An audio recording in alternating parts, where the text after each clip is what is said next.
what was the reason that Marianne hadn't visited you? She was still having stiffness and pain in her neck, mostly on the left side, and some headache into the back of her head. What was your diagnosis based on those symptoms? Cervical sprain, used to be called whiplash. And are you familiar with what they refer to as whiplash-associated disorders to refer to those symptoms?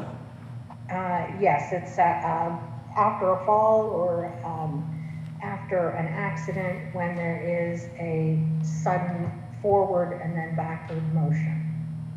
Could it be side-to-side acceleration, deceleration? Yes.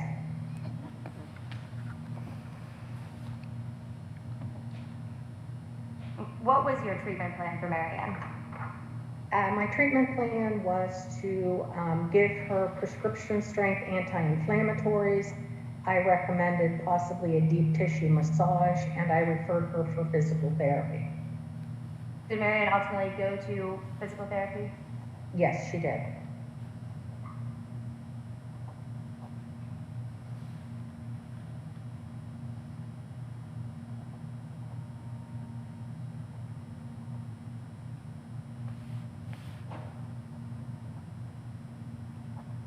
Okay. Could you please identify what's on the screen now?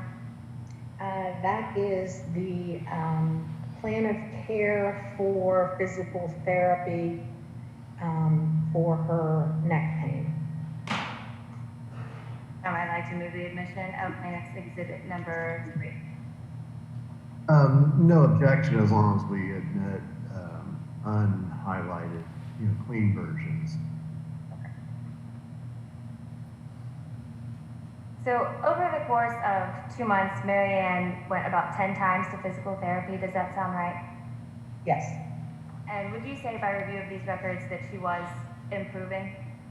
Yes. But by the time she was discharged in March, she was still having pain? Or was she still having pain? With her job as a bus driver for the special needs people, I think that she was very concerned because she was still having pain with range of motion, and was concerned about being safe, I believe. And through the physical therapy records, does it note any functional limitations that Marianne was experiencing?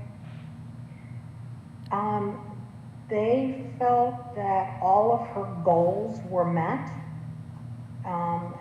They felt she was safe at discharge to continue driving the bus, and they recommended some home exercise programs. So they got to the point they felt that they had helped Marianne the best that they could, and she was discharged for that reason? That is my understanding. And through those physical therapy records, did they address, her limited functional capacity for range of motion, decreased strength, decreased flexibility, things of that nature?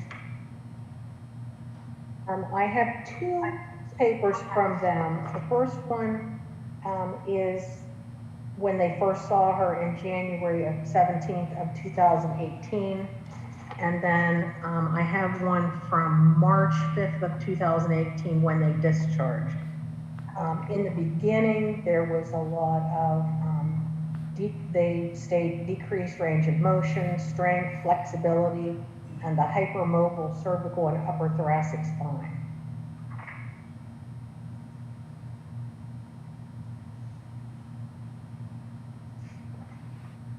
So at that point, would you say that Marianne was kind of in a subacute phase of her injury? I would say yes. When I saw her, it was acute. When they work with her, it would be the subacute time. And what time frame would you consider a condition to become chronic? Typically 3 to 6 months, one would consider that it was possibly becoming a chronic problem.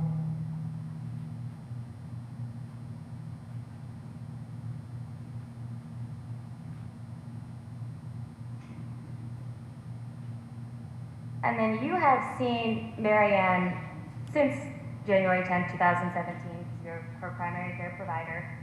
Correct. Unrelated to the car accident. But as recently as, I believe, July 2020, you have listed as chronic problems her neck pain and her headache. Correct. So she had entered that chronic stage for these injuries. Yes.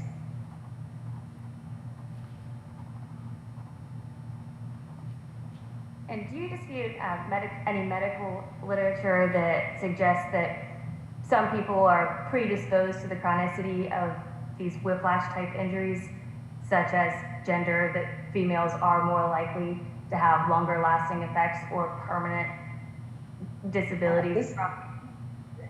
My experience has been that females are more prone to go into a chronic, that people who have a lot of pain within the days following, and to myself, I was thinking probably a quarter of people go on to have still some pain in their neck. And in fact, I was reviewing from the American Academy of Orthopedic Surgeons, and it said 15 to 45% of patients actually can go on to have chronic neck pain.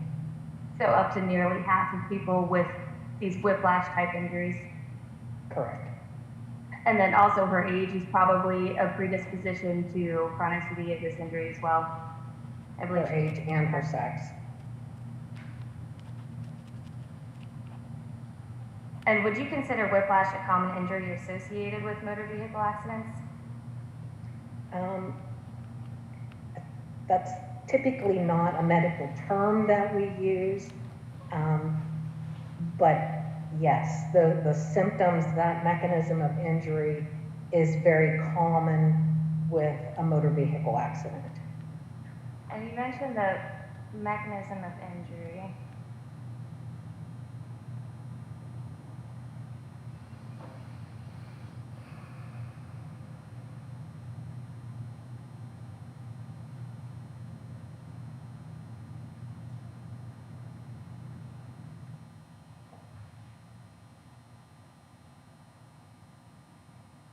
Is this an adequate representation of what you were describing before, kind of that acceleration, deceleration mechanism? Exactly. Okay. At this time, I would like to move the admission of Plaintiff's Exhibit number 6. Objection. And looking at this illustration, is it likely that someone would incur a soft tissue injury from this type of movement? It is very frequent. It occurs frequently. And are soft tissue injuries harder to see on radiographs or find on? Absolutely. Soft tissue injuries, unless there is significant muscle spasm that causes for the neck to be curved, or unless there was something that could have caused like a compression fracture. So common to see these types of injuries with no radiographic findings. Correct.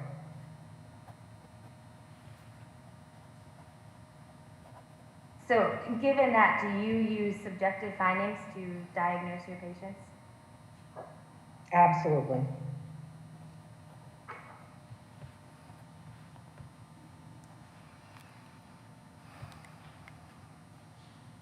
Now we're going to move to your opinions in this case. Do you have an opinion that the December 25th, 2017 wreck was the cause of the injuries to Mary Hitton's cervical spine, including her shoulder pain and headaches, based on her symptoms, her history, and the mechanism of injury? I do. What is that opinion? I believe that the mechanism of action from the accident did result in soft tissue damage, possibly some, certainly the muscle spasms from having the very tight trapezius muscles and neck muscles. and the symptoms that she was having. Do you have an opinion about the permanency of Ms. Hinton's injuries based on her persistent symptoms over 3 years? My opinion would be that subjectively she is still having problems with her neck hurting her. Objectively,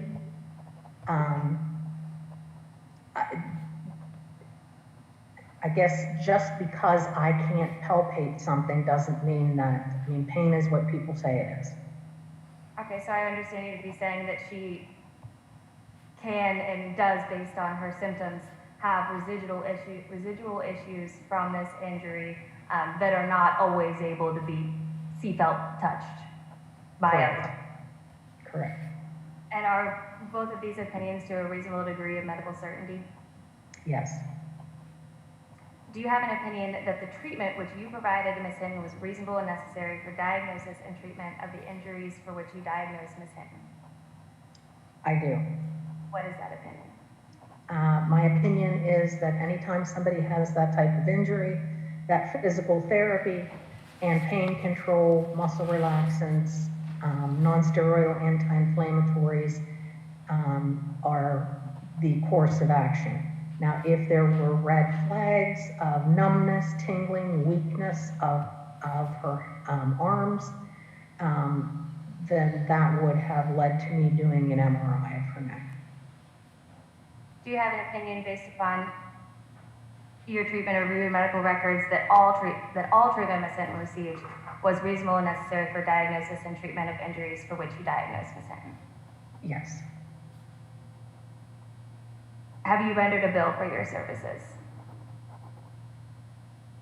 For the January 10th, 2017 visit? Oh, yes. And is your charge for services and other provider services a fair and customary charge for such services in the community? I put in my diagnosis and my level of care, and it is billed by the hospital. So I'm never sure how much a charge for something is. And I think that's across the board how offices work. I have no objection to the charges. No further questions. I just have a few questions for you. I am the attorney that represents Mr. Bauer, who is the defendant in a lawsuit filed by your patient over an accident that occurred back in December 25th of 2017. You indicated you're a certified nurse practitioner. Correct. And as such, do you have hospital privileges? None of the nurse practitioners in family practice at Marietta Memorial have a hospital, go to the hospital. And neither do the doctors. They all have hospitalists. So, okay, so if a patient of yours needed to be admitted to the hospital, what steps would you have to go through in order to see that she got admitted? I would have two options. One would be to speak by phone to the hospitalist, and the second would be to send her to the emergency room. As a certified nurse practitioner, do you have the ability to prescribe medication yourself? Yes. And you have to have a collaborating doctor. Is that true? We have a standard care agreement with the physicians that we work with. Yes. Sure. That's required by the Ohio Revised Code. Right.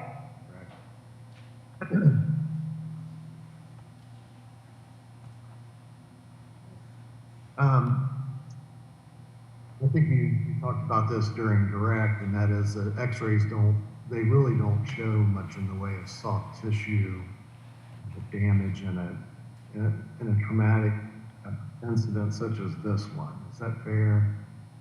Correct. Um, but in this case, the x-rays are helpful to you in reaching a diagnosis. Is that fair? Yes. And that's in determining how bad of a strain or sprain that you had as a result of this car wreck, correct? It's more to rule out any kind of fracture, any kind of red flag type of thing. Sure, narrow disc spaces would show up on an x-ray, that sort of thing. Sometimes. The gold standard is an MRI, but in her case, I did not feel that the cost, as she left, I said I wanted her to follow up in 10 days if the pain worsened, or if she developed any of the red flag symptoms. I felt that a negative x-ray and her improving with physical therapy was the correct treatment. But in this case, the fact that the normal lordotic curve showed up on her x-rays is an indication that this strain that she suffered as a result of this accident wasn't a severe strain. It wasn't severe enough to cause the muscles in her neck to straighten out the lordotic curve in her neck. Is that correct? That is correct, but she was also prescribed muscle relaxants from the emergency department, which may have relaxed those muscles enough to... Sure, and I understand that there were some muscle spasms found at the emergency room, and that's why you would prescribe a muscle relaxer to Right. kind of relieve the muscle spasms and calm the muscles down a little bit. Correct. Right? And the anti-inflammatory would be to reduce the swelling that she would have had in those muscles that were irritated. And to help with the pain. And to help with, sure, and to help Right. with okay. The x-rays are, I guess, objective evidence that the injury that she sustained was not severe enough to straighten the lordotic curve. Is that fair? I'm not a radiologist. Sometimes you'll see that straightening and sometimes you won't.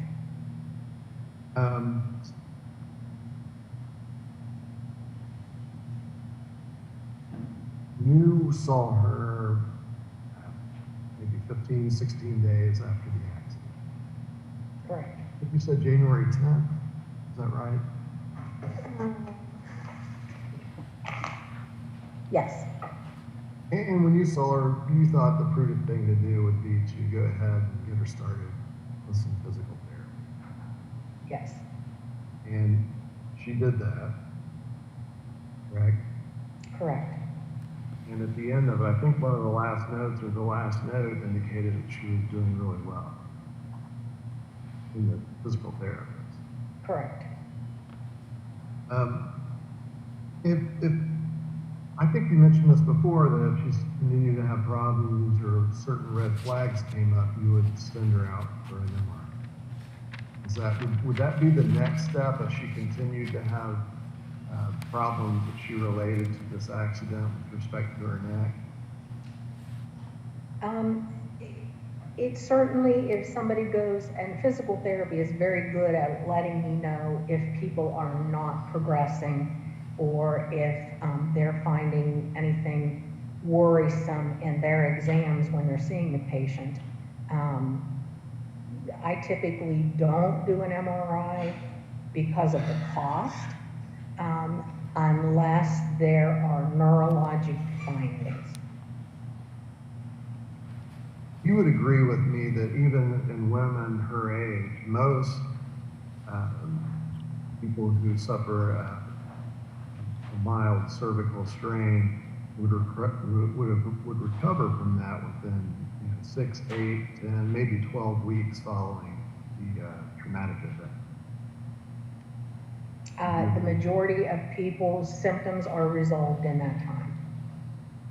Um, but if, in this case, if she could continue to complain and seek treatment and try to figure out why she's still having these problems, would you have ordered an MRI of her neck or shoulder, left shoulder?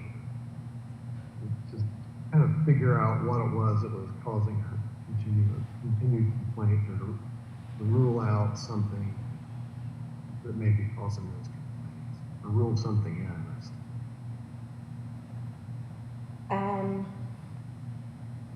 If she had come back to see me and said the pain was worse, that the stiffness of her neck was getting worse, if she had any numbness or tingling in her fingers or weakness in her arms, increase in headaches, then I would have done an MRI.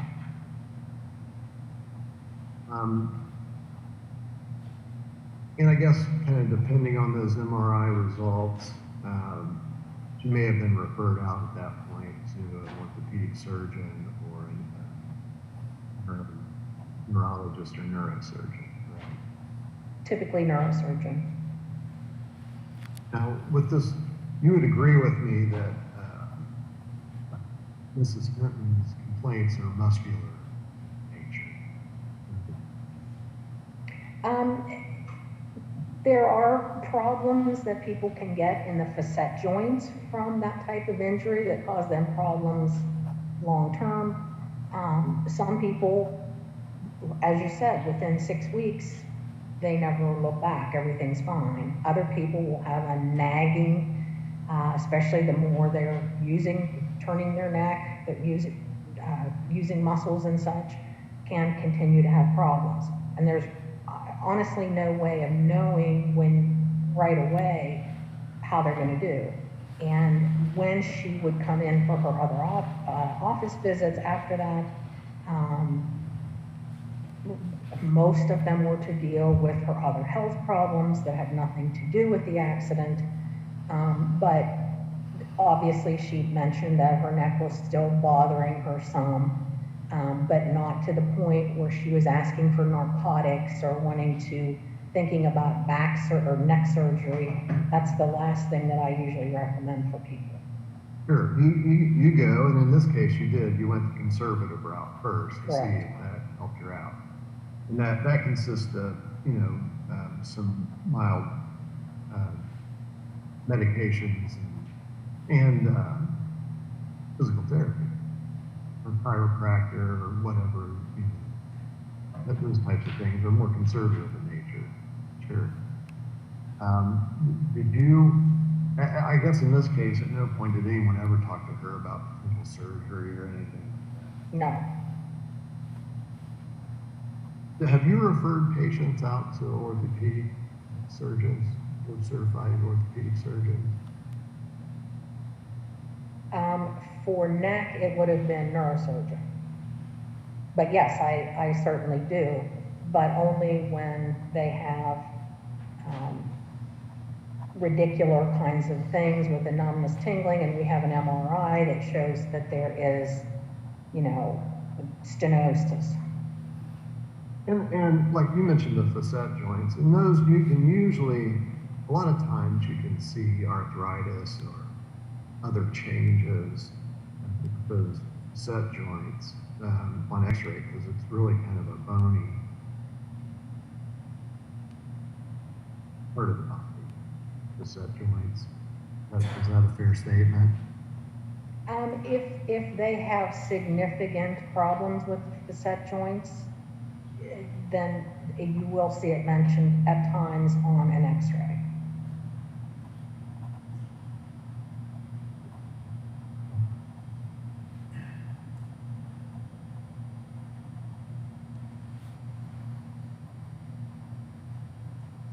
After the physical therapy was completed in March of 2018, did your treatment with respect to her claimed neck and trapezius or shoulder issues, did your treatment change in any way?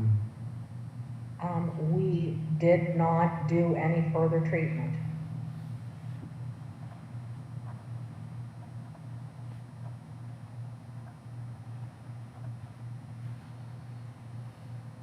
Typically, I tell people heat or ice, NSAIDs, whatever. And to continue doing the home exercises, right? Correct. Those are the kind of things you would tell her to do on her own Yes. to help with the problems that she may be experiencing, right? I do not believe I have any further questions. I have no follow-up.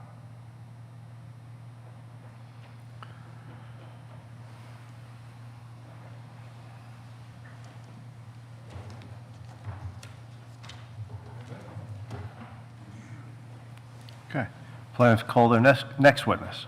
Thank you, Your Honor. Michael Henn. Mr. Hinton, if you'll stand and be sworn.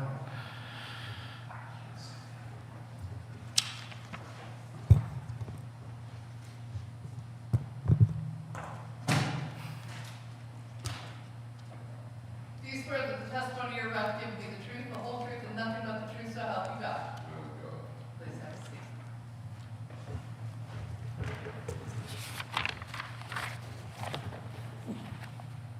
You're singing in a gospel group? So, You got the voice for it. State your name for the record, please. Michael B. Hinton Jr., And Mr. Hinton, when were you born? 10/10/71. Same age as Marianne? Yes. Tell me, when did you first meet Marianne? Back in grade school. In grade school? Yeah. Two of you went to school together? Yeah. And so how far through school did the two of you go? To about my sophomore year. And so your sophomore, from grade school to sophomore year, you guys were friends? Describe what kind of relationship you had. I was a little bit too wild for her, but so we were friends at the time. I kind of had a crush on her back then. Okay. So from sophomore in high school, you go on with your life, Marianne goes on with her. Tell me a little bit about your life in between Marianne. Did you have children? Yeah, I have a couple of children. All right. Couple daughters. And work mostly. All right, well, let's talk about your children. Are your children still part of your life today that you had during those years? And I'm going to ask you to keep your voice up a little bit. As deep as it is, it's hard for these guys to hear you. All right. Buddy, pull that mic over a little bit. All right. There you go. So so when, after you get out of high school, you have your children, do you start working? Yeah, I was a welder, iron worker. And so and did you do other construction trades? Yes, I picked up many trades along the way. Let's go ahead and fast forward to when did you next see Marianne Hinton? Because you obviously did. You're here with her today. It was back into around 2002, I believe it was. Go ahead and tell me how and when did you run back into Marianne? I was out with a group of my buddies, and she was out with a group of her friends, and we just happened to run into each other and got to yakking. All right. And so what did that yakking lead to? Me bugging her for about 2 weeks until she finally went out with me. And is the rest history? Yeah. All right. Well, let's talk a little bit about that. What is now history? I know that you talked about being a welder and an iron worker, and at some point, was that the main income for your family? Yes, it was. Where did you do that work? Down in Warsaw, Kentucky. And you were working where in Warsaw? What type of a facility? I was working at a power plant until we finished the job, and then I went to a steel mill. And did there come a time where you were working in a steel mill as an iron worker that something happened? Yeah, I came out from underneath Anyways, I was working welding. Came out from underneath the furnace, and they had moved the platform we was using for a walkway, and I fell onto the railroad tracks about 6 to 8 feet. As a result of that fall, were you injured? Yeah, it busted up my ankle and messed up my neck. With respect to those injuries, did you have any significant follow-up care? In other words, what did you have to do? I ended up having neck surgery, and it pretty well put an end to what I was doing. During this time, Marianne was in Kentucky with you, Yes. And so after that fall and injury, what did the two of you do? Ended up having to sell out down there, sold our place and moved back to Ohio. Back here in the Marietta area? Yes. Are you from Marietta originally? Marietta, Lowell, I was raised. in Lowell, Beverly. All right, so when you came back to Marietta, did your roles flip a little bit? You're not working, can't do iron work, so what are you guys doing? I mainly take care of everything around the house. Just keep an eye on the kids. And take care of stuff there. And what does Marianne do? Works.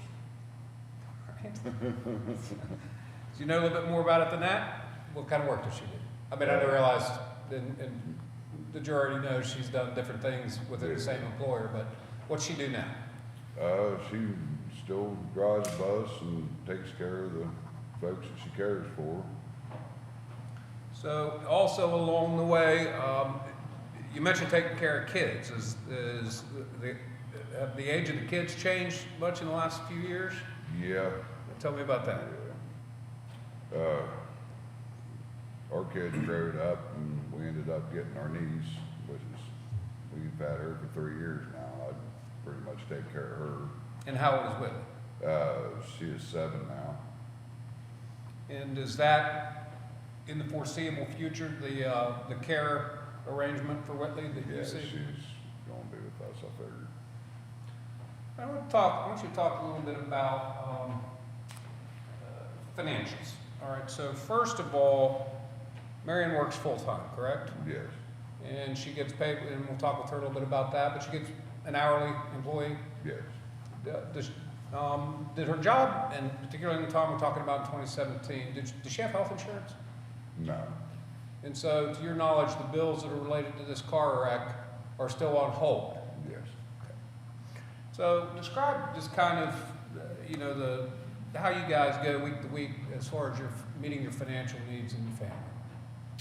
I'm on limited income, so she's pretty much the, sole provider. Do the two of you have an arrangement of who picks up what expense? I usually pay for the house payments and what I can there, and the rest is covered by Marianne. So groceries and utilities, things like that. Yes, sir. Let's talk a little bit about what things you and Marianne enjoyed doing over the years that you've been back together since you rediscovered each other. Oh, we camp, hunt, go to races and stuff, which we don't do too much more anymore, so. Okay, so let's break that down a little bit. So camping, going to the races and things that the two of you have enjoyed since you've been back together over the years. Yeah. And on the weekends that you're not doing something like that, then what's a typical weekend? Working around the house, taking care of the place, and, Chilling. yeah. So I want you to tell me, since now we know that Marianne years ago had a low back injury working with a patient in a nursing home. That's been. Were you guys together when that happened?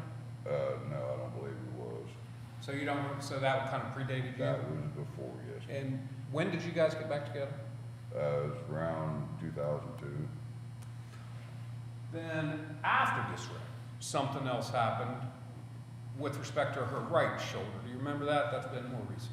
Yeah, she was at work and a lady fell and she tried to catch the lady and she ended up messing her arm up. And what treatment did she get to make, and it was her shoulder, correct? Yes, yeah. What treatment did she get to make her shoulder better? She had to have surgery on Did it help? it. No, it still bothers me. It bothers you some still, but all right, now, so with respect to, let's focus on what we're here to talk about. You, Elena, and Marianne were in the car when Mr. Bauer turned in front of you, correct? Yes, And where were you in the car? I was on the passenger side. And I got confused somewhere along the way because, so why were you in the passenger side? Who typically drives when all of you were in the car? I usually do, but I'd been in an accident and I had a broke foot and chest was broke. Stern, you had some problem. And stern, So Marianne's driving. yes. And then Elena's in the back seat, I think she testified earlier, Yeah, right? she was sitting behind Marianne. So, there was some testimony earlier, I think, that you kind of noticed, maybe a minute too late, how Mr. Bauer was driving. Yes. As you guys were coming to pass him, because he was driving slowly in the right-hand lane, Yeah. is what I recall testimony. Tell me a little bit about that. Well, I've always watched stuff like that anyways. He was driving up through there, hitting his brakes, couldn't decide what he was doing. And next thing I know, I told her to watch him, and he backed off, so we went to go ahead and pass him, and that's when, and I tore that up. But Yeah. he Yes, sir. pulled over in front of us with no warning. It's like I'm saying it's screwed dead. Okay. So, was there anything Mary could have done to avoid colliding with Mr. Bauer when you made that There was left-hand no turn? way out of it. You understand that here we are now 3.5 years after this wreck and we're having a trial. And as you've heard from the testimony, the defendant disputes that Mary Ann has any problems now from this wreck because her symptoms were just apparently too mild after the crash. I mean, you heard the testimony as well as we did, correct? Yeah. So you know that is the dispute. Yeah. So tell me a little bit about what you see over time since this wreck happened, the difference between Mary Ann before the wreck and how she's been doing since then. Well, she used to be able to help me with yard work and stuff. That's pretty well gone. She used to help take care of the flower beds. I pretty much got to take care of all that stuff now because she can't really get around to do it. I mean, Well, so tell me, with respect to driving her bus with her clients, her guys, day in, day out, are there times she comes home and you can tell what kind of day she's had? yeah, she gets pretty moody. And I usually try to get things done around the house so she don't have to do anything. I'll get her set up in the house and I usually jet to the garage. Go to the garage. Yes. And Let her have her time to chill. understood.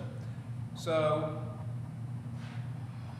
you understand that as a result of this lawsuit being filed, because Mary Ann is your wife, that you have what's called a loss of consortium claim. It's just like a derivative claim because your wife's been hurt and these are the effects you're talking about, you're telling us about now. Yes. Is how these injuries have kind of translated to you? Yeah.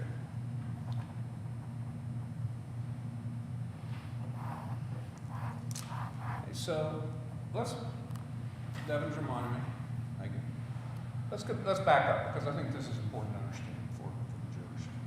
So, when Mary Ann came to my office to talk to me about what was going on, who all was with her? It was me, her, and her daughter, Elena. Elena? And at that time, you recall, Mary and I talked? We talked? Yes. And Elena and I talked, right? So what did I tell you at that time with respect to what's going on, kind of my evaluation? To just let them take care of my doctor's bills. And you didn't need a lawyer? No. Okay. And in fact, after you got checked out and so on, that was kind of what you had? Yeah. And you were really not much changed from what you were before, right? No. And so it was done? It was done.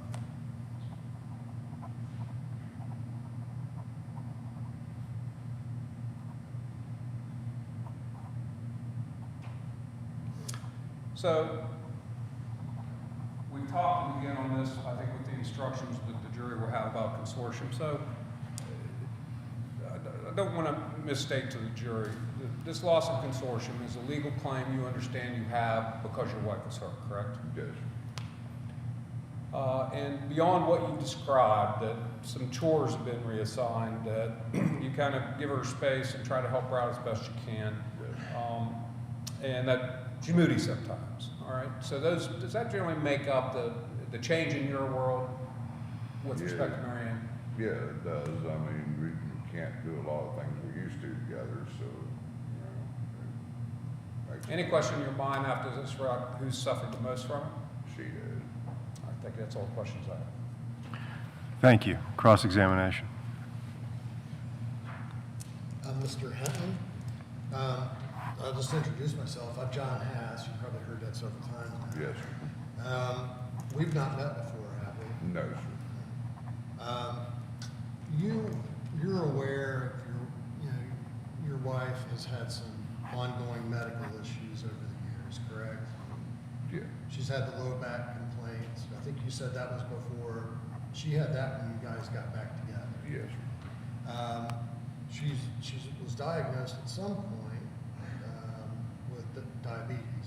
That was while we've been together. And that was that maybe in like 2016 or so? Do you remember when that was? I don't remember, sir. You know, she had the right shoulder issue and had the surgery from that. You were aware of that? Yeah, that was after. That was after the accident we're here on. Sure. You lived with her through the accident.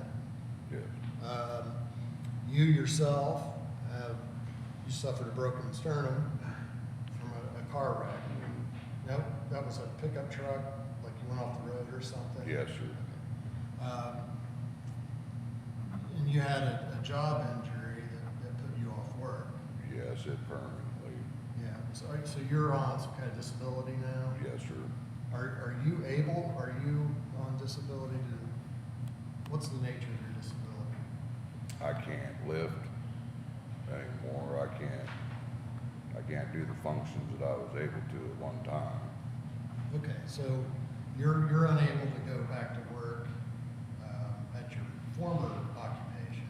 Yes, sir. Right? Did they go through any of that with you about another occupation or anything? Or you just totally I'm done.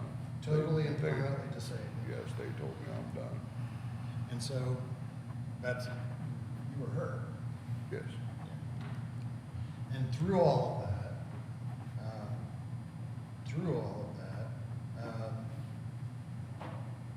your wife has continued to be in love with you. Is that fair? yes, And you've been in love with her through this all these medical issues, all this Yes. stuff that you guys have gone through together, right?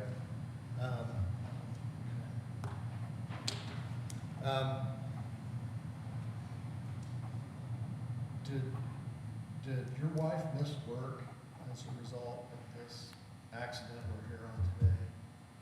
yes, she missed a few days there, For, her neck when she hurt Okay.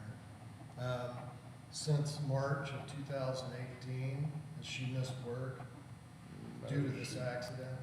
She's hard-headed and tries to keep at it. She missed some work when she had her shoulder surgery. Yes, sir. Now, I imagine she probably went through a bunch of physical therapy for that, too. Yes, sir. Probably came home in rough shape after those sessions, I imagine. Is that fair? Yes, she was hurt pretty good. Okay.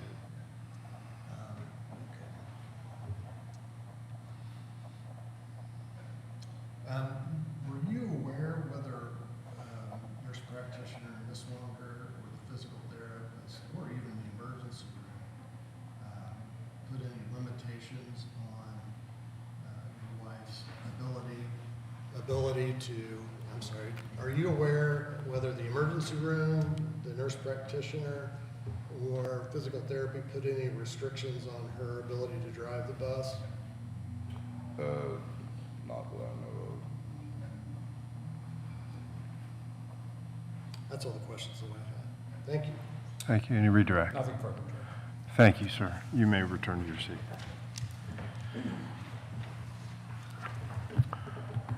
Probably a good time for us to take a break. You have obviously one more witness, and That's courtesy, Judge. Very unhappy. okay, so I think maybe we'll take a break now before we have Ms. Hinton testify, and let's say 20 minutes, 5 minutes up, please. And again, sorry, your admonitions, please, jurors, you're cautioned to don't discuss the case amongst yourself or with anyone else. Don't read, review, view, or listen to any reports on the press, radio, or television. Do not form or express any opinion on the case until it's finally submitted to you. Please stay off of Facebook, Twitter, and other social media sites until this trial is complete. Thank you. With that, we're in recess.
Witness.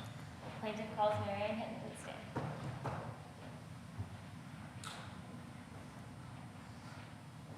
Do you swear that the testimony you're about to give will be the truth, the whole truth, and nothing but the truth, so help you God? I do. Please have a seat.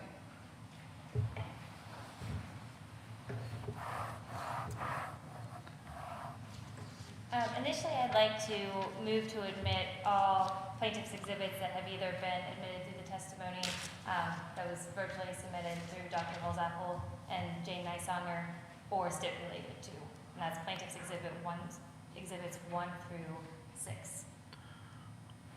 And just so because I didn't catch the number, were the medical bills 5? Yes. Okay. So 1, and I believe there was no objection, counsel? No, was there a 7, the video? Oh, the 7 was the video. Yes. And 7 was the video, and 1 through 6 were medical bills, records, and the illustration. I have no objection to any of them. Okay.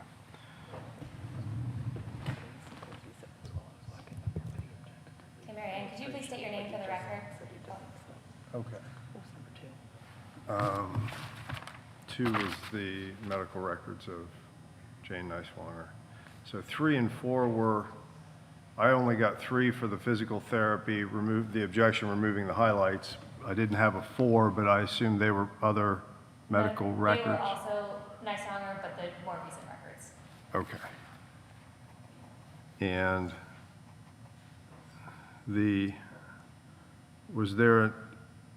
there was no objection to any of them, counsel? Okay, so those will be admitted. Thank you. Mary Ann, could you please state your name for the record? Mary Ann Hinton, Mary Ann, when's your birthday? February 7th, 71. Making you 50 years old. And we just listened to Michael talk a little bit about how you guys met. Is that how you remember it? Yes. Said that back in high school he might have been a little too wild for you. So did you become wilder, or did he tame down a little bit? He came down. How long have you guys been married? We've been married 18 years now. And he came into marriage with 3 children of his own. Do you have any children? I have 2. Obviously, Elena. And then a son, Aaron. How old is Aaron? Aaron is 25. Do you have are any of them still living in the house? No, Are any children living in the house with you? no. Well, we have Whitley who lives with us. She is my great niece. She's 7 years old, just turned 7, How long has she been living with you guys? since right before she turned 4. And Or you- 5, I'm sorry. And she's 7 now? Yes. Do you think that that is going to be a permanent situation? Yes, it is. Let's move to your education background. Did you graduate high school? Yes, I graduated in 1989 from Marietta High School. And then after that, I got my STNAs. I married after high school and had my kids and stayed home and didn't work for a while. And then around 1999, somewhere in that area, I got my STNAs and started working. What did you do with your STNA? Started working at a nursing home. Worked there for several years. Then I went into dialysis. Worked there for 4 years, and then I started working for Rest Care, which is working with mentally handicapped people. And then from there, I worked there for 10 years, and then I went to Wasco, where I've been for 7 years now. And your daughter works at Wasco now as well? Yes. Sounds like she kind of followed in your footsteps with helping the elderly and disabled in a couple of her jobs. So let's talk a little bit more about Wasco. Permission to approach, Your Honor? Yes, granted.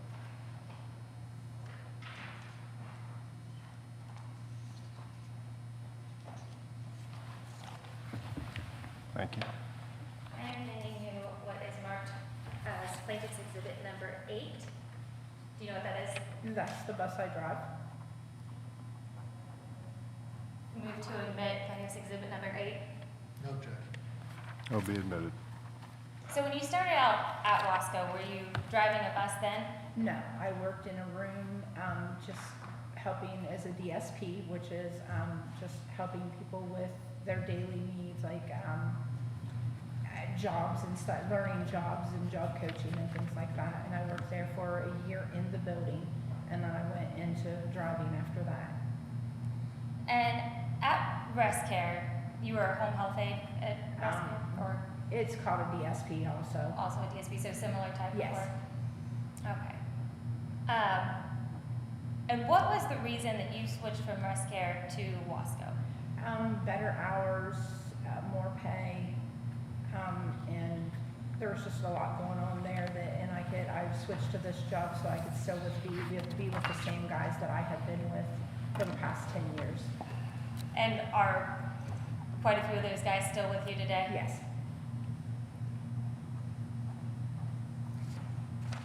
Can you tell us a little bit more about, just your daily routine as a bus driver, your routes, what you do? My morning starts at 6:45 in the morning, and I drive out Route 26 every morning, 26 miles out 26 to pick up my first person, and then come back in and I pick up another person, drop off at Reno School out in Reno, and then I pick up more in Marietta, take them to Wasco, and then from that I do a school mail route and just pick up and drop off all day long all over Marietta for taking them to different job sites and stuff. And then in the afternoon at 2 o'clock I pick up and start a route home and usually finish up some days at 5 o'clock and some days at 4. Let's move now to why we were here, the day of the car wreck.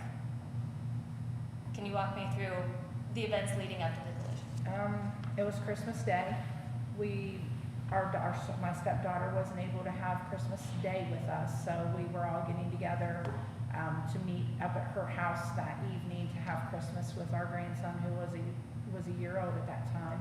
And we were on our way to their house. We were all supposed to meet at 6:30. We were on our way in, and we were coming down Route 7, passing roughly CNC Dodge Toyota area. And as we were coming up on a car, Mike said, "Watch out, he's going to turn in front of us." And at that time, he turned directly in front of us, and I tried to stop and kind of like slid sideways and hit him. Can you tell me what was going on inside the car? Did you feel the impact? Did you see it coming? Can you tell me about that? Yes, it was a pretty good impact. When we hit the car flung forward quite a bit. And, their car did. Their car flung forward quite a bit. It was a good impact on us. Mike, the seat belts we all kind of like jumped around there. And Elaine, I felt her hit the back of my seat. So that was my first thing. Are you guys okay? Because with his wreck that he was in, I was worried about him having, the seat belt because he grabbed his chest. And, I just was worried about them guys. And when I made sure they were okay, the car was still coasting, like very, very slowly rolling. Your car? No, his car. It was very, very slowly rolling. And I thought something was wrong with him. So, I could see that he was a very old man. And when I got out of the car, I knocked on his window a couple of times and he did not respond. He was just hands on the steering wheel, dead ahead. So I knocked again, and when he didn't respond again, I opened the door and said, "Are you okay?" And a woman in the passenger seat said, "We're fine." So I said, "Okay, I'm going to call 911. So as I'm calling 911, I shut the door and the car just takes off up the road. And Elena happened to be there, and she flipped the phone out and started recording and telling the 911 operator because we had no idea who these people was. So she told the operator yelled the numbers out of the license plate. And after that, what happened? Did the police arrive? A tow truck driver arrived, and we told him he wanted to know, he thought at first something had happened, we just broke down or something. And he wanted to, he went up the road, turned around, went up the road to see where the car was, because we see where it had turned at. And he went up the road to see if he could find them. And he come back and told us he did find them. It was a while before the sheriff or the state highway patrol was there.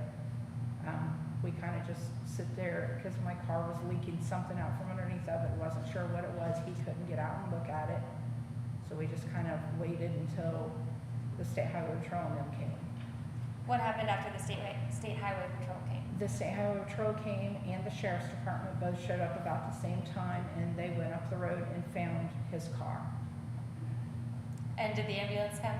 Yes, the State Highway Patrol talked to us, and the State Highway Patrol suggested that because of the accident he was already in and him having chest pains, that we called called the squad, and actually the State Highway Patrol called the squad and had the squad come and take him to the emergency room. So they had suggested you. Yes, that the you State check Highway out. Patrol did. Did you get a good look at your car after the collision? Yeah, I saw it. I mean, when I went after everything was said and done, my mom lived right there, and we drove over to her house because there was something rubbing the tire when I went to move it off the road. And we waited on my son to come over, and he used a crowbar and bit something so we could drive it. So that it was drivable. Yes. Permission to approach. Granted.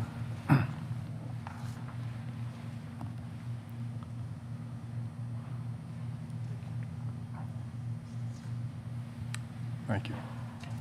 I am handing you what is marked as plaintiff's exhibit number 10. Can you tell me what that is? That was my car. Is that what it looked like after the collision? Is that a fair and accurate representation? Yes, it is. Now, you said that Mr. Bauer never came back to the scene. Did you ever end up seeing his vehicle?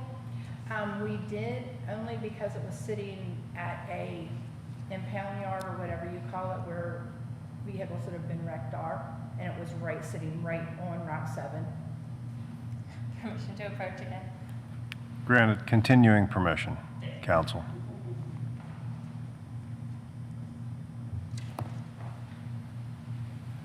Thank you. Now handing you what's marked as plaintiff exhibit number 9. Can you tell me what that is? That is Mr. Bauer's car. And did you take that photo? Yes, I did.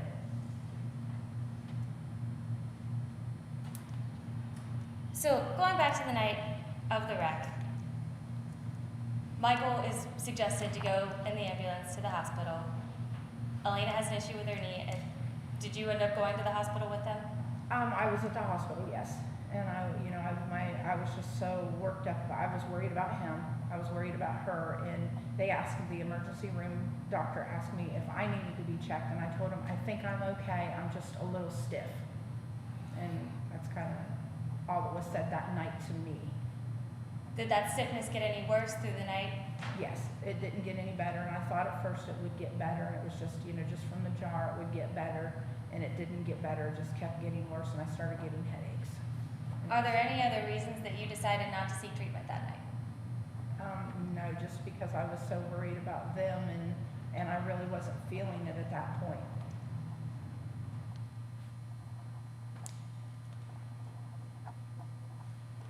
Did you have health insurance at the time? No, I did not. Would that have attributed to any hesitation in seeking treatment? Approach, please, counsel.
Please proceed.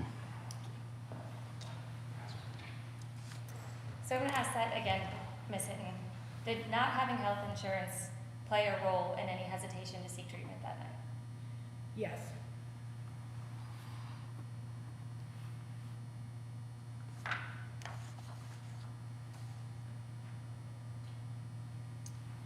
When did you ultimately go to seek treatment for the first time?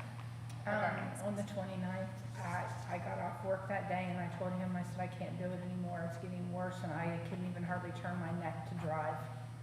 But on the other hand, I could not afford to not go to work. the pain had gotten worse. Yes, it had gotten worse. Can you tell me how you were feeling when you got to the ER, the things that you talked to them about? I had, right in here, I had a lot of pain. It was like real tight and it was just thumping and going up the back of my neck. I had a headache that went up the back of my neck and came into the middle of my head. And I hurt. Do you remember what, if anything, they did for you? I remember they gave me, they did an x-ray and they come in and told me that the doctor, well, the lady with the car accident stuff come up at that point and, and talked to me also. And, but they told me that it was a strain/whiplash and give me some medicine and told me to follow up with my family doctor. Would you have any reason to disagree with that medication was a shot or Toradol for pain? No. And they told you to follow up with your primary care provider. When did you go see Jane Nisar? It was a Friday night when I went to the emergency room, so I called her office Monday morning and made an appointment for, I guess, the 10th. I honestly couldn't have told you without, what day it was. Right, but you had called.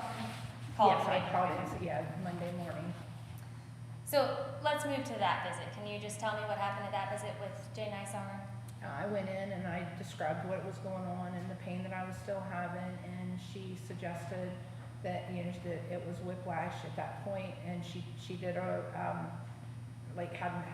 me to hold my arms up, and she pushed on that kind of things, and told me that she wanted me to seek physical therapy. And when she was pushing on you, and I'm assuming your neck and shoulder, did that cause you any pain? Yes. When she asked you to move your head Yes, certain directions? It was hurting. And you mentioned that she recommended that you go to physical therapy. Yes. Did you end up going to physical therapy? Yes, I went to physical therapy.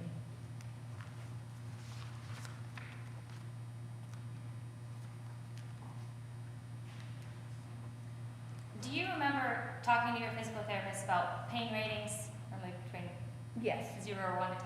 Yes.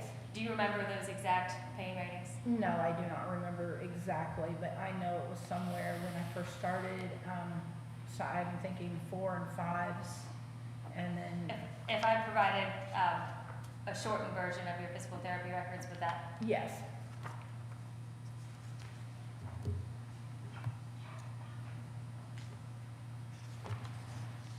These are marked on just for purpose of direction for her, but the ones that we've admitted are. Thank you.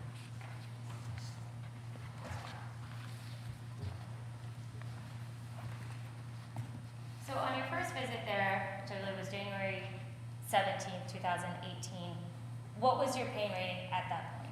It was a 6. Okay, can you move to the next page? It was a 5, and then a 5, and then a 4, a 3, a 3, a 3 or a 3 to a 4, a 3 to a 4, and then the last one says minimal to no pain.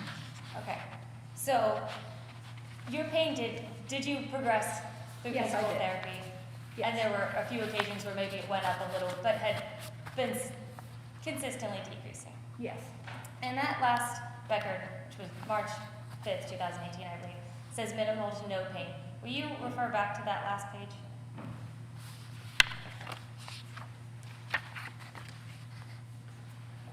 Okay. And first of all, do you remember when you were done with physical therapy, were you still feeling pain?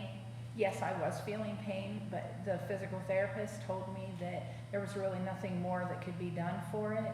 And besides put the ice packs on it, heat packs if I need to, and just relax and take ibuprofens. Did you agree with that? Yes, I did, because they were telling me, you know what I mean? That's what I was doing at home after a stressful day at work and driving, and it would be flared up even after going to therapy. I would just put an ice pack on it and relax for a little while. Do you still do those at-home exercises on an as-needed basis? Or Yes. What other ways do you mitigate your pain? There's times I take ibuprofen, and then there's also, if it's bothering me a lot, I'll do a heat pack or an ice pack, and just relax and that kind of things. Today's been a long day. Have you had to take any ibuprofen today? Yes, I did. I took it at lunchtime.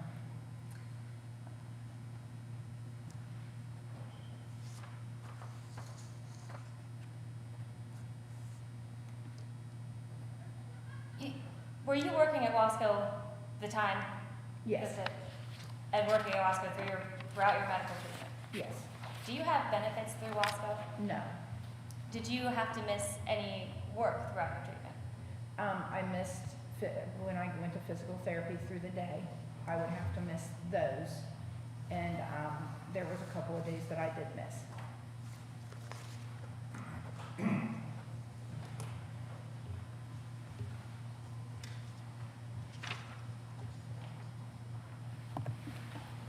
Do you remember being asked to report any days that you had missed Yes. work with visits? I'm handing you what's labeled as Plaintiff's Exhibit number 11. Can you tell me what that is? That is what I wrote down on the hours that I had missed work to go to physical therapy, and then the day that I had literally missed a whole day. How much do you make an hour at Wasco? $12 an hour. And how many hours did you end up missing? For I physical missed roughly 20 hours, So 240. roughly, yes.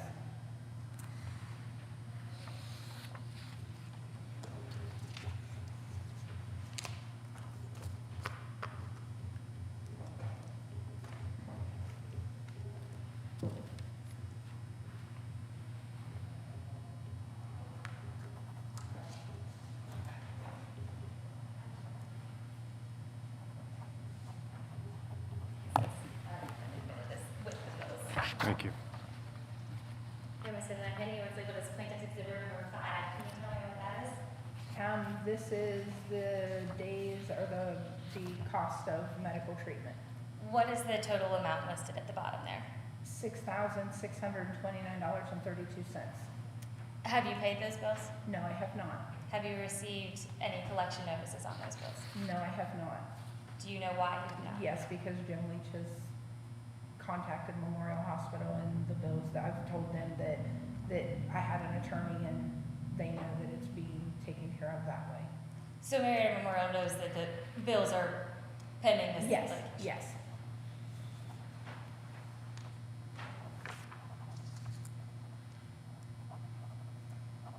So let's move forward to how you've been doing since the end of physical therapy. Would you say that your pain has gotten any worse? No, Would you say that it has stayed about the same? yes. Let's talk about kind of on a daily, weekly to monthly basis. Do you have pain every day? No, Do you have pain every week? yes. About how often? I would say 2 to 3 times a week. And on those days that you don't have pain, what are you typically doing or more so maybe not doing? On the days I don't have That pain. you do not have pain? Usually that's the day, the weekends when we're actually going, like just chilling and things like that. And usually it's the days I don't do a whole lot. And what are things that aggravate that pain? Driving does aggravate it a lot, especially when I'm driving my route. Just trying to help him do things around the house sometimes will really aggravate it. Whitley wants to play ball a lot, and I can't play ball with her a little bit because it starts hurting me. So it's fair to say you have good days and bad days. Yes. So going back to kind of what you did through those physical therapy records, what would you rate a bad day for your neck and shoulder pain now? I would say a bad day for my neck and shoulder would be probably a 3. A bad day? Yes. And then we've discussed a little that you had a injury to your lower back through work. Can you tell us about that? When I worked at Rest Care, I was lifting a lady that was wheelchair bound, and we had to lift her to take her out of her bed and put her in her wheelchair, and I twisted wrong and hurt my back. And are you still experiencing any pain with that? I still have pain occasionally with it. How often? Not very often. Just maybe once a week, if that. It's just occasional. And then after this, car collision, you had another injury through work. Yes. Can you tell us about that? I had a lady that roughly weighed 350 pounds fall, and I had another gentleman with me, and he caught his side, and I could not hold her up, and it yanked my arm. Can you describe the other guy to us? He's built like him. I mean, 6'2" and a bigger guy. So after that, what was your treatment for that? I had shocks put in at first to see if that helped. And when that didn't, I had rotator cuff surgery and went to physical therapy after that. Did the surgery help? Yes. Do you still experience pain with your right shoulder? Yes. How often? A couple times a week.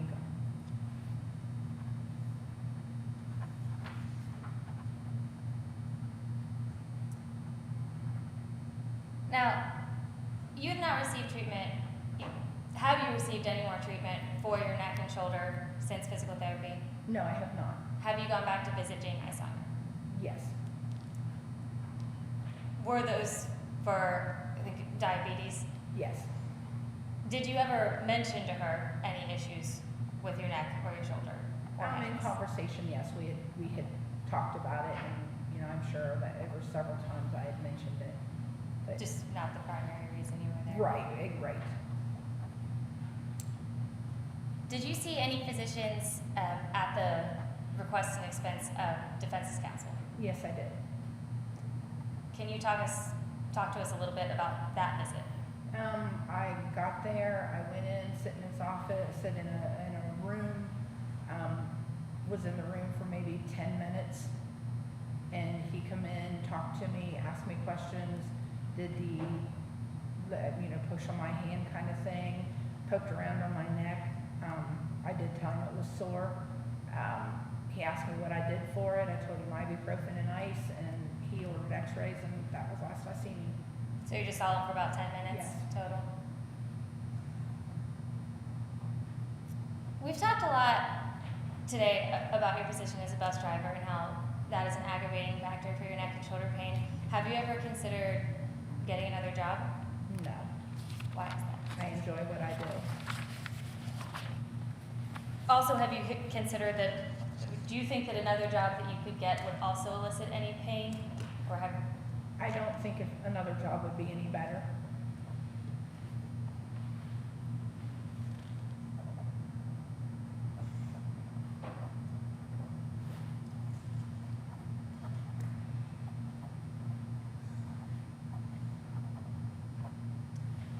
Marion, would you say that this injury ruined your life? No, it did not. Would you say that it's affected your life? Yes, it has. Further questions?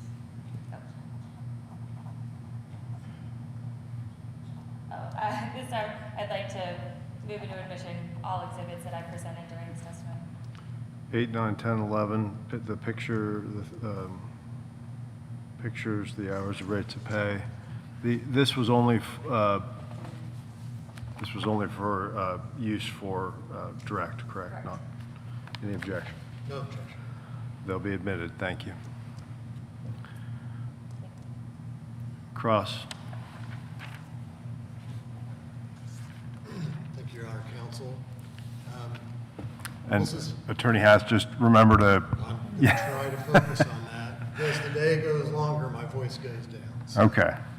Thank you. I'm going to try to speak up. If you can't hear me, let me know, okay? Mrs. Hinton, we've met before, is that correct? Yes, we have. And I had the opportunity to take your deposition. Remember Yes. that? Yes. Do you remember telling me that your visit with Dr. Holtzapfel was similar or the same to like when you go to your doctor or your nurse practitioner? Did the same kind of things, same amount of time? Not the same amount of time, but yes, the same things. I have just a few questions for you that I guess I want to start. I'm going to jump around a little bit. Okay. So if you don't understand what I'm asking you, ask me to repeat it or rephrase it so that you're not answering wrong. Okay? back at the accident scene, I see the pictures of your vehicle here, and it doesn't look to me like the airbags went off. No, it did not. Okay, so the airbags in your vehicle did go off, and in fact, you drove it from the scene to your mother's? Yes, And then eventually, did you go ahead and drive that on to the emergency room? yes, I did. You were at the accident scene for a while, speaking with the troopers. Yes, And the sheriff, and I think you mentioned the tow truck driver, and while they're doing the investigation and all, you're at the accident scene, correct? yes, And I think maybe your daughter said you were maybe there an hour or so. Does that sound right to you? I think it was longer than an hour, Okay. only because it took, the officer that they called in that night had to come from Cambridge. Oh, all the troopers? Yes. Okay. So you were there for, do you have any idea? I know I asked you your deposition, and you didn't really recall. I really couldn't tell you how long we were there. So, okay, so you were there for a while. Yes, And you said that you went over after the accident occurred and you spoke to who you now know as Mr. and Mrs. Bauer yes, and asked them if they were injured. yes, And they said no. right, And you recognized that he was an elderly gentleman and she was an elderly woman. yes, And since then, you've heard, I think your attorney mentioned he was 95 at the time of the accident. right.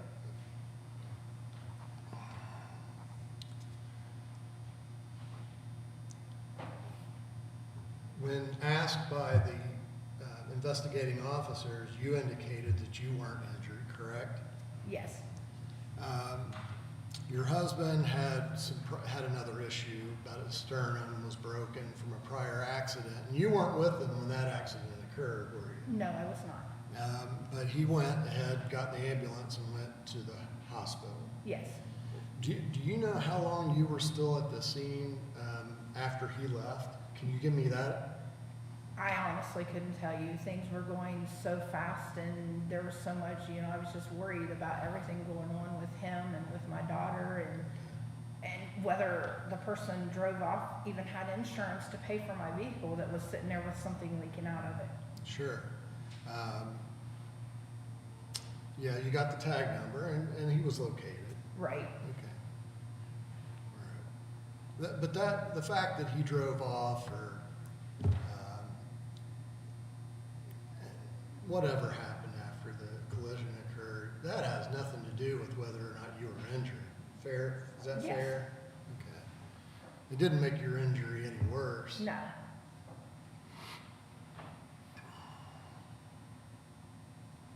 So eventually you left the scene with your daughter and drove to your mother's house, yes, waited for a while for I think you said your brother to get My there. son. Your son. Okay. And he pried something off the tire so that you could drive it without it scraping. yes, And then that's when you drove your daughter to the emergency room. yes, And she was treated there for, I think, a knee issue or yes, something. And you were there the whole time that your husband, the whole time your daughter was there, you were there. right, And then you saw your husband while you were there. yes, And the three of you left the hospital that evening at the same time together. yes, Nobody was there overnight. no, Can you, let me ask you this way, and I may or may not have asked you this before in your deposition, but do you know what time the accident occurred? It was getting dark out. I honestly could not tell you an exact time that it did occur. Okay, and It was again, evening. I'm thinking that we were meeting up at my daughter's house, 6:37, somewhere in that area. and it's winter time, so it gets dark early. Yes. Okay, and then do you remember what time you got home from the hospital? No, I do not. Do you know, was it before midnight? Yes. So it was the same day. Oh, yeah. But while you were there, you didn't seek treatment or ask for treatment or anything while you were at the emergency room? No.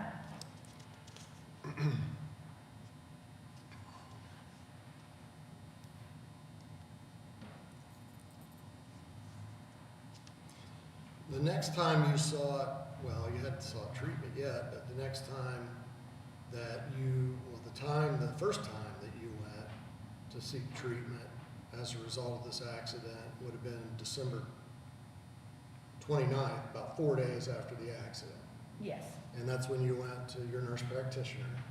No, that's when I went to the emergency. I'm sorry, you're right. The day is going long. So you went to the emergency room and they checked you out there, correct? Yes. May I approach your honor? Yes. And if the court will indulge me, I would like to try, I've kind of marked this to make it so we can go through it easier and quicker if I stay up here and kind of, any objections, What is it that we're going over? the emergency room record. Okay. Exhibit 1, plaintiff's exhibit 1. No objection. It just might make it easier. It's fine. Just keep your voice up, so, I'll try to hit this mic, maybe.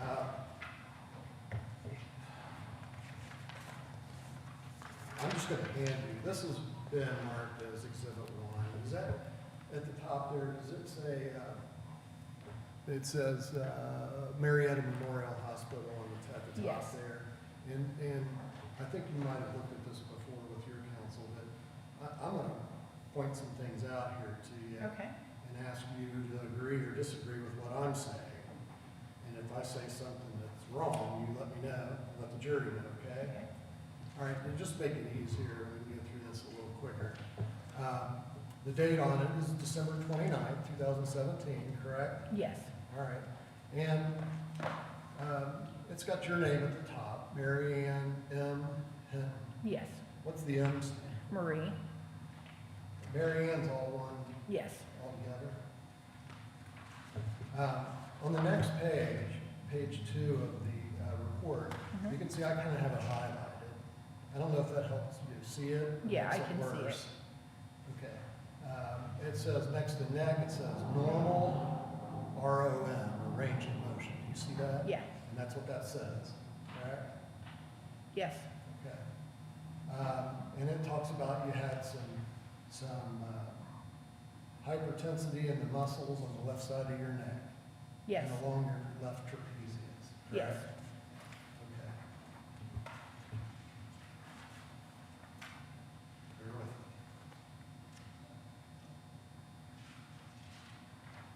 By the way, I have both my vaccinations, so No. I know we're a little closer than we're supposed to be.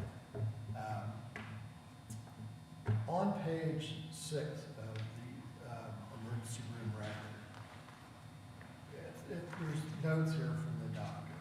And in the second paragraph, it says, on exam, she has generalized cervical paraspinal muscle discomfort, slightly increased on her left side and extending into trapezius muscle distribution. Is that what that says? Yes. So the doctor called it cervical paraspinal muscle discomfort. Do you Okay. agree with that? Yes.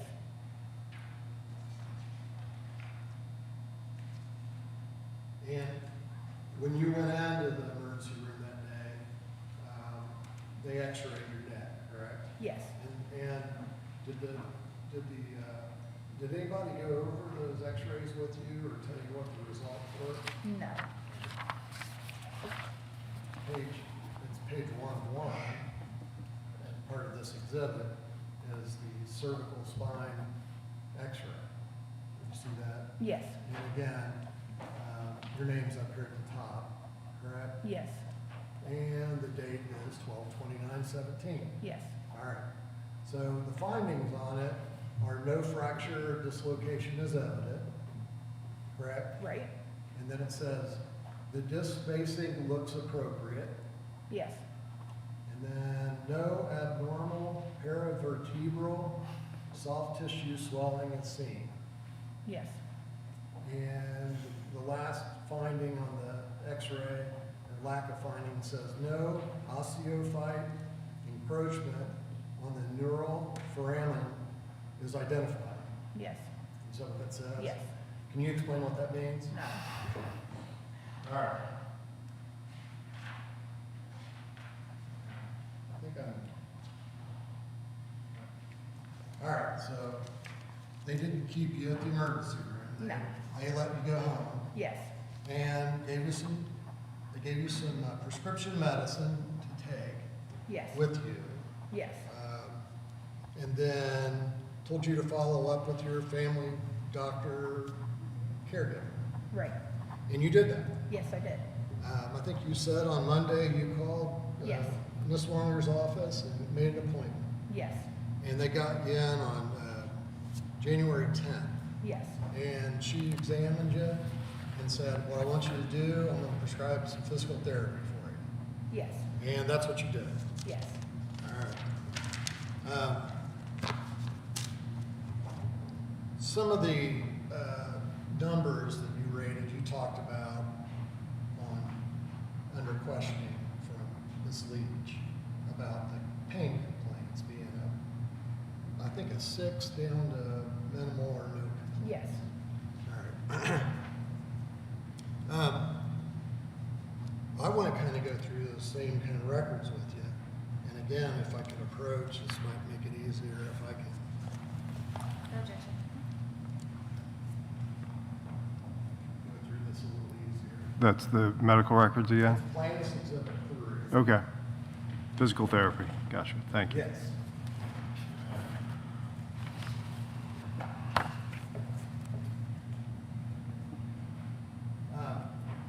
One thing that's kind of, these records, I think they're really, I don't know if you've really looked at it or studied it. No, I haven't. I think they're hard to follow. I find them confusing. Because like on this first page, it says REG date, 3/5/18. Well, that was the last, that was like when you got released, right? All right, so I think the first page may be, because it says status discharge. And so I find that confusing, because this isn't really, I don't know. It's confusing.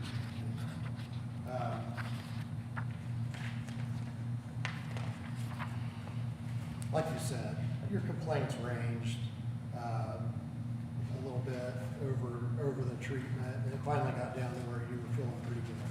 Is that fair? Yes.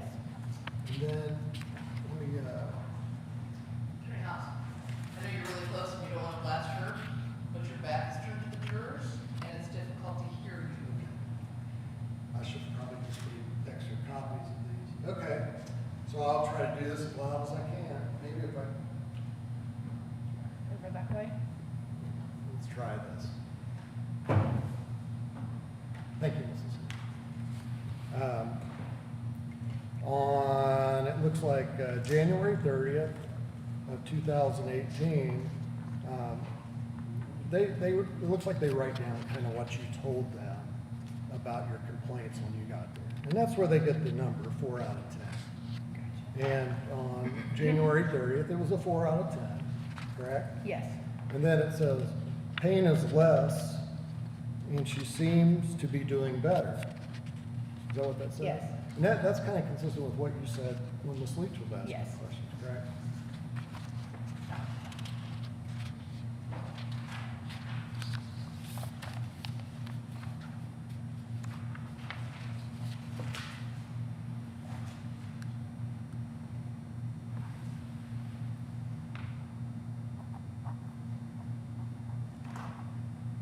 Again, this one looks like it's from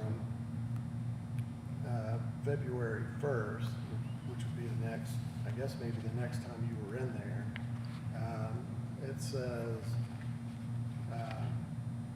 patient states overall her pain is better.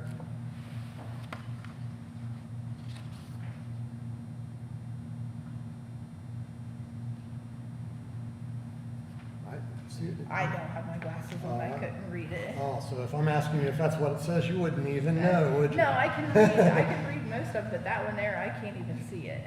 Well, that's why I think I mentioned this before, they're really hard to see.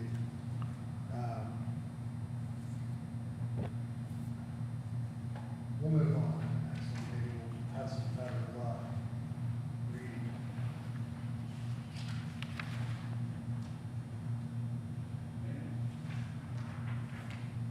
say, the next one I wanted to ask you about was February 7th. No, that's your birthday. See, I have these right.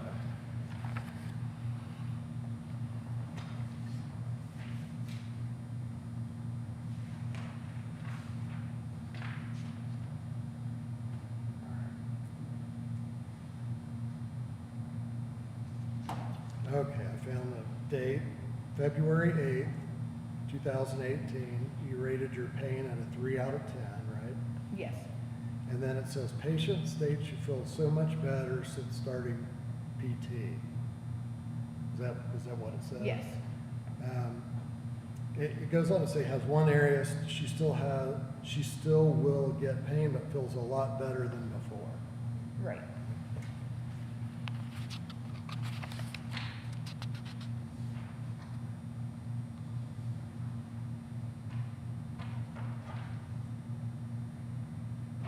February 15th, complaints look like I think that looks like a 2 to 4. Is that what you It's think? a 3 to 4. 3 to 4.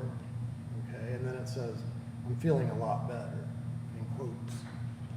Is that what it says? Yes,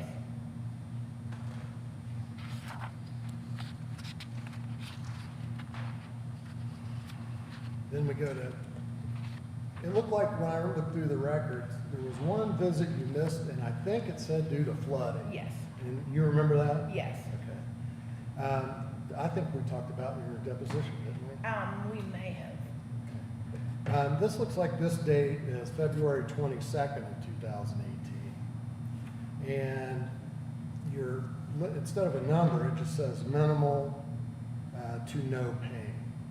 Is that what that says up here? Yes, And then the note, the subjective comments, which is what you're telling them, says, feels like she is almost back to normal today, less pain overall, and she is back to doing most of what she did before the car accident.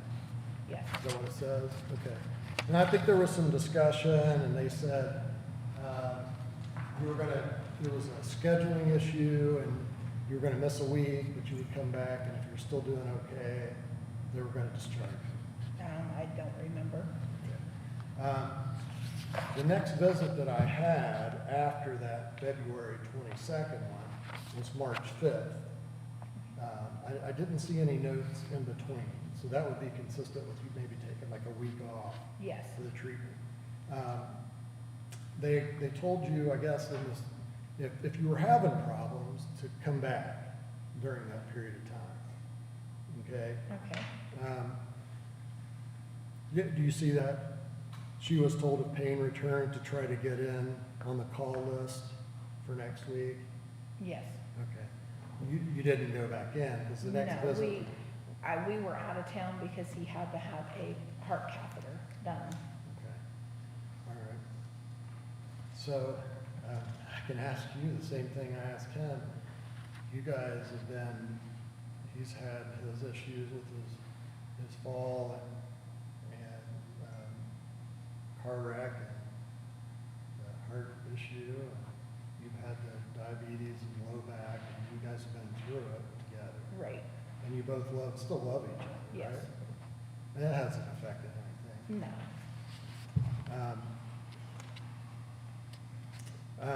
On the 5th, it says minimal to no pain again. okay, So that was the 22nd, and that said that, and then on the 5th again, right? yes, And then it says, doing well overall, feels today can be her last day. She drove to Columbus this week, but had some mild pain, but eased as she got out of the car. yes, That's what that says?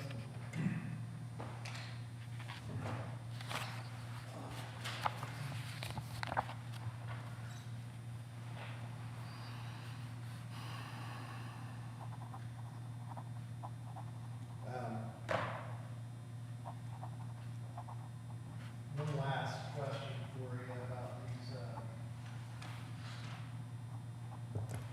physical therapy records.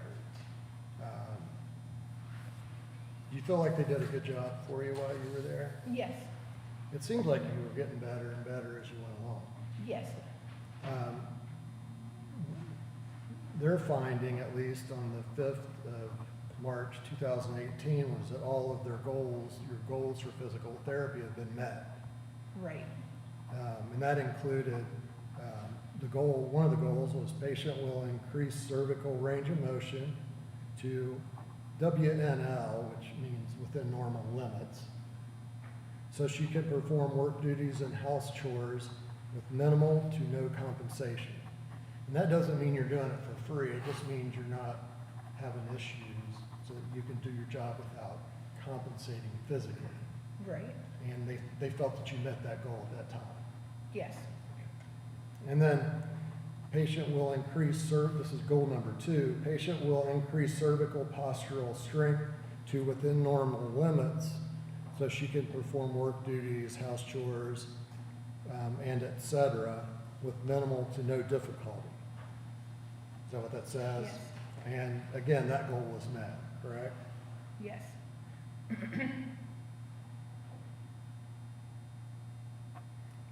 Number 3 was patient will report nil to 1 out of 10 or better with activity work day.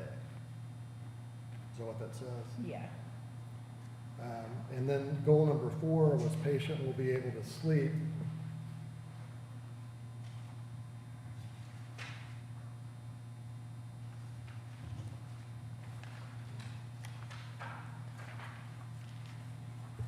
throughout the night without interruption due to neck or upper back pain. No, I don't. I can't do that. Well, did you tell them that when you were at the physical therapy? Because they marked that down as a goal that was met as well. Not that I'm aware of, but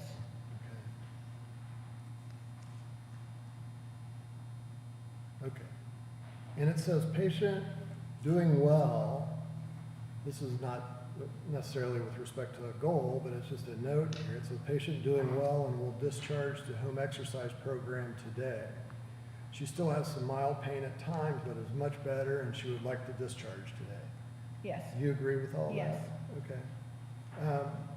This home exercise, well, let me ask you, when you're going through physical therapy, what do they have you doing? I think I saw they had you like lifting weights. I never lifted weights. No? It was the string, the rubber band things. They had me doing neck exercises and things like that, and they put a heating pad on, a heating pad on with a TENS unit for 10 minutes, and then they put an ice pack on it for 10 minutes. Okay. So they had you kind of working out your neck and shoulder with the band Yes, and moving it around, trying to loosen it up Yes. and get your range of motion. yes, And is that kind of the same thing you were instructed to do as home exercise? yeah, the neck exercise. And then heat and ice.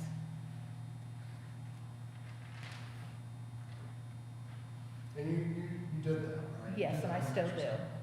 Now, one of the things that came up, and I want to ask you about it is, I asked your husband that at some point you were diagnosed with diabetes. Yes, When was that? 2016. Okay, and that was the result of one of the exams you have to go through to drive the bus. Yes. Is that right? And so they sent you to, you went to your family doctor to follow up on that, try to get that under control? Yes. Okay, did you have problems getting that under control? The medication is what I have problems with. Go ahead. Well, the reason I asked is it was 2016 that you were diagnosed, but like when we look at your nurse practitioner's records, you were in there on August 1st of 2019 to discuss starting medication for your diabetes. Do you remember that? It may have been 2019 when I went in. I honestly couldn't tell you how long it's been on when I was diagnosed with being a diabetic. Okay. But, so for a period of time there, you knew you were diabetic, but you weren't really compliant with your medication or your medication schedule? It wasn't that I wasn't compliant, well, I wasn't compliant. And, Yes. well, you couldn't, I saw some notes where you had some issues with some of Yes. the medication. That you didn't go back and try to get something different? No. Or anything, or you just didn't take any? Yes. And again, this is Plaintiff's Exhibit 4. I just have a few questions for you about that as Okay. well. You have, at the top of the first page, it's intake. It's got your name up here. Yes. And it's got the date, August 1st, 2019. Yes. And it says, is patient in pain? What is the answer there? No, because it was nothing besides to do with my diabetes. But when you would go to the doctor, would you, I mean, if your neck was bothering you, or your shoulder was bothering you, wouldn't you tell him that and ask him to help you or something? Because this has been, at this point, it's been almost 2 years since the accident. I was told there was nothing more they could do besides an ice pack and heat and do my exercise. Okay, and who told you that? The physical therapist. Okay, because that was the last visit with anyone you had, was March 5th of 2018 until this August 1st visit with, When you don't have insurance, you can't afford to pay $85 a visit. well, that's not a problem now. Not now, but it was then. Well, wouldn't you want to kill two birds with the stone? If you're having problems with your shoulder, but you're in there for diabetes, wouldn't you want to tell them? Objection, argumentative. Approach.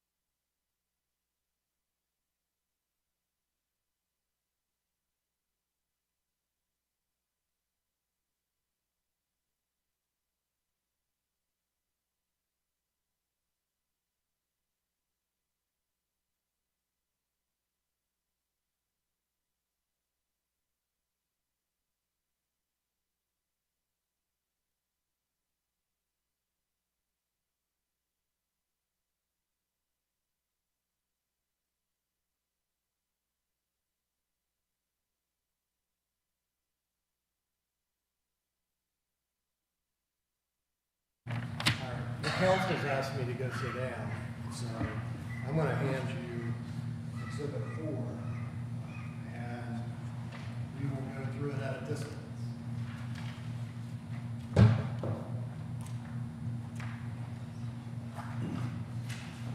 You need exhibit 4 to go through it. And Attorney Hass, if you have a highlighted version to be able to tell her like which page and to point to, you may want to switch with her unless you have a duplicate. I have a pretty good idea Okay. of what I'm looking for. Okay, so thank you. try- Just want to make it easy for everybody. Yeah, thank you. I will try to do it this way, and if it doesn't work, we'll switch out. Thank you, Judge. Yes, sir. We talked about the August 1st where you said there was no pain that day, correct? Yes. All right. The next record in that Exhibit 4 is a visit to your nurse practitioner dated February 27th of 2020. There's no page numbers or anything, so I can't.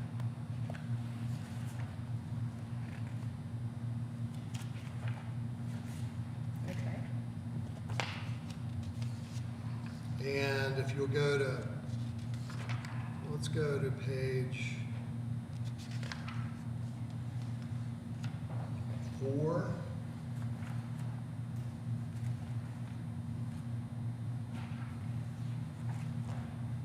You have that? Yes. If you look at the bottom, there's a page number on it, it says 406 next to your name. Okay. You're on that page? Yes. There's a column on the left-hand side that goes through eyes, it lists a bunch of different parts of the body. One of the fifth one down is muscle, or muscular, M-U-S-C. You see that? Yes. And it says reports no additional complaints, correct? Yes. But then it talks about your right shoulder. Yes. And that's right before February 27th of 2020 was right before you had the surgery for the rotator cuff, correct? Yes. So your shoulder bothered you and you told him about that. You told her about that. Yes. All right. There's nothing in there about your left shoulder or your neck. No, because my neck doesn't always bother me. The next record I would like to direct your attention to is a little further back, and it's a visit dated June 9th of 2020. Okay. And it looks like it's a 3-page record. On this one, under chronic problems on page 1, see that? Yes. Number 5 says neck pain, Yes. okay? If you go on to page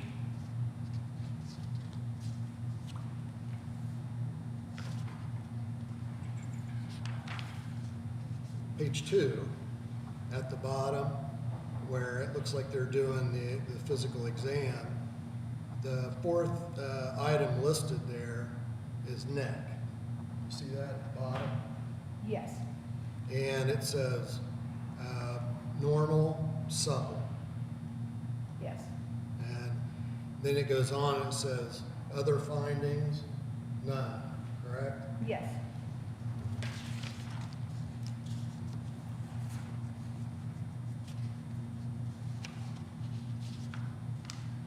Let's move on to the next record, July 9th of 2020.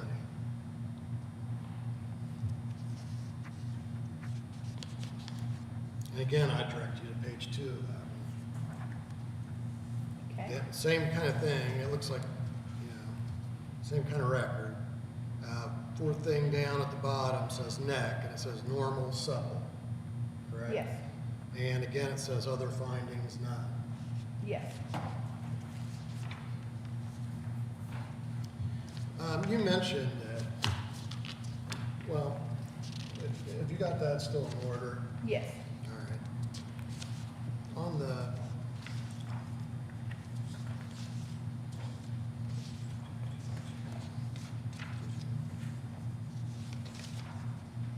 well, let's just move on. You mentioned that you felt that there was nothing else that could be done for your issue Right. after you're done with physical therapy. That's what they told me. Okay. Did you ever think about a second opinion? No, because I mean, it would flare up when driving and stuff like that, and it didn't hurt me all the time, so I never really thought about it. If they're telling me that there's nothing more they can do for it. Okay, well, so you didn't ask, I guess your answer is you didn't ask for a, No. you didn't go for a second opinion? No.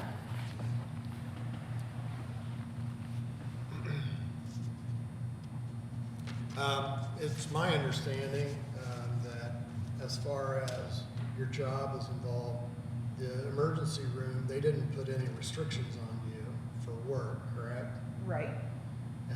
Your nurse practitioner didn't put any restrictions on you for work, correct? And the same with physical therapy. No. And they all knew, well, maybe the emergency room might not have known, but your nurse practitioner knew what you did for a living, Yes. correct? And so did the physical therapy people, right? I would Maybe. assume yes.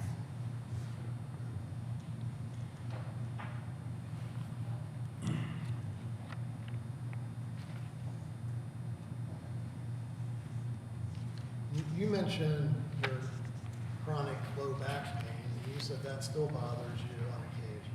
Yes. And now you're saying also your right shoulder still bothers you on occasion. And my right shoulder, it will always bother me, they told me. I mean, I deal with it, Okay, are you right or left-handed? right-handed.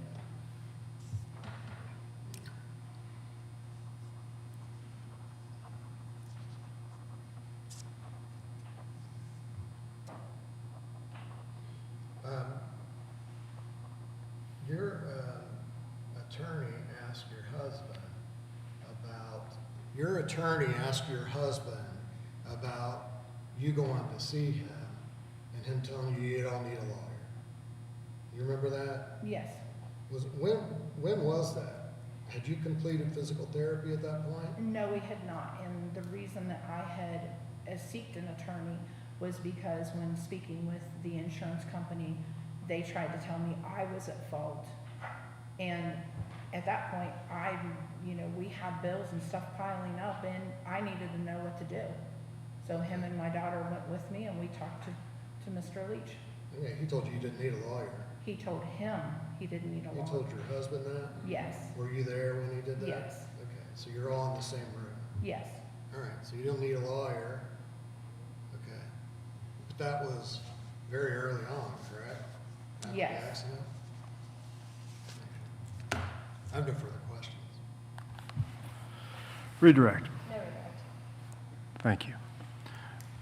Mrs. Hinton, I believe they're finished with you. You may have a seat back there.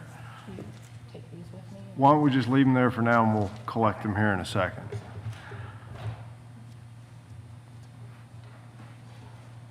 Does the plaintiff have any, we're getting toward the witching hour here. Do you have any more witnesses? No, we don't. Okay. And we've already admitted your exhibits. Attorney Haas, I think the deposition was sort of introduced during the plaintiff's case in chief, and that is your... That was my witness. I don't have any others, and I do not have any exhibits outside the ones that plaintiff introduced. Okay. So, All right, give us a second, we'll do some housekeeping. So, ladies and gentlemen of the jury, I am sure that you have somewhere you all need to be, so just again, we're going to start again bright and early tomorrow at 9 o'clock.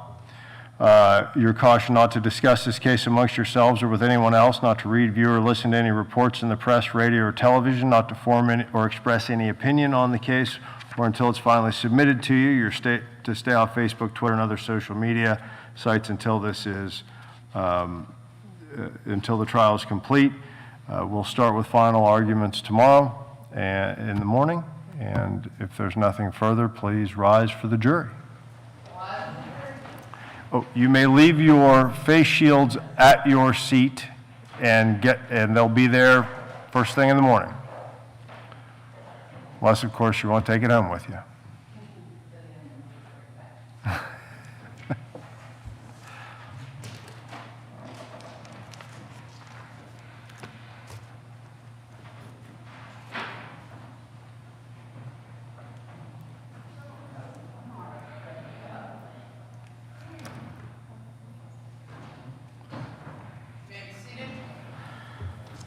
Thank you. Okay, so everything's been admitted, so we've got all the exhibits. I think those were more for illustrative purposes rather than exhibits that we need, so you all can collect those.